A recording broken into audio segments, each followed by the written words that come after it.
his view of atomic weapons was the same as his view of other weapons, only he simply thought they were worse, which is that they were weapons of war, and that the key priority of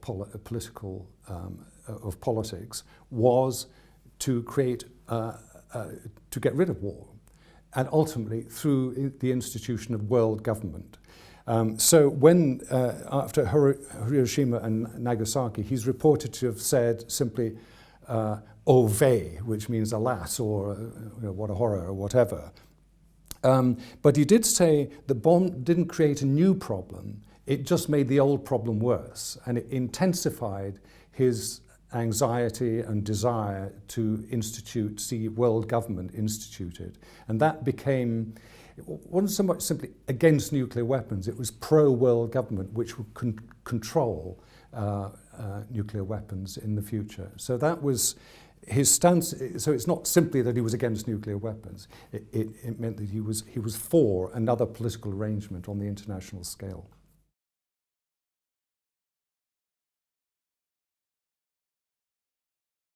According to militant pacifists, unconditional pacifists, yes, because in 1932 to 3 years Hitler came to power, and it was clear he was going to rearm and was being aggressive towards other nations in Europe. He drew back from his position of unconditional, or what appeared to be a position of unconditional pacifism, and said, for example, in a letter to a Belgian actually a French pacifist who was living in Belgium, who asked him, should I join up the armed forces? And Einstein said, well, unfortunately, yes, you should now, because the threat of Hitler is such that he has to be stood up to. For many of his erstwhile supporters, that was a betrayal. The way I see it is that Einstein was never a single issue advocate. He had a cluster of values, among which pacifism was one, but global political order was another. And I think he always saw beyond the particular single issue to his vision of a world without war. And in the context of Hitler, he said the only way to achieve that goal is to realize that Hitler had to be stood up to.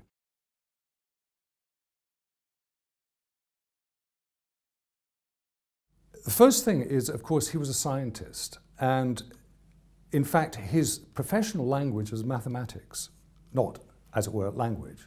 Whereas all the other people that I refer to in the book as being part of what I call a liberal international of global intellectuals were, their profession was words. They were writers, they were philosophers, and so on.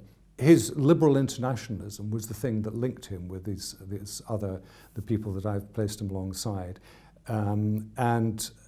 So in that sense, he was part of a large conversation, and I've tried to resist the temptation to view Einstein as being on a pedestal and completely separate and different.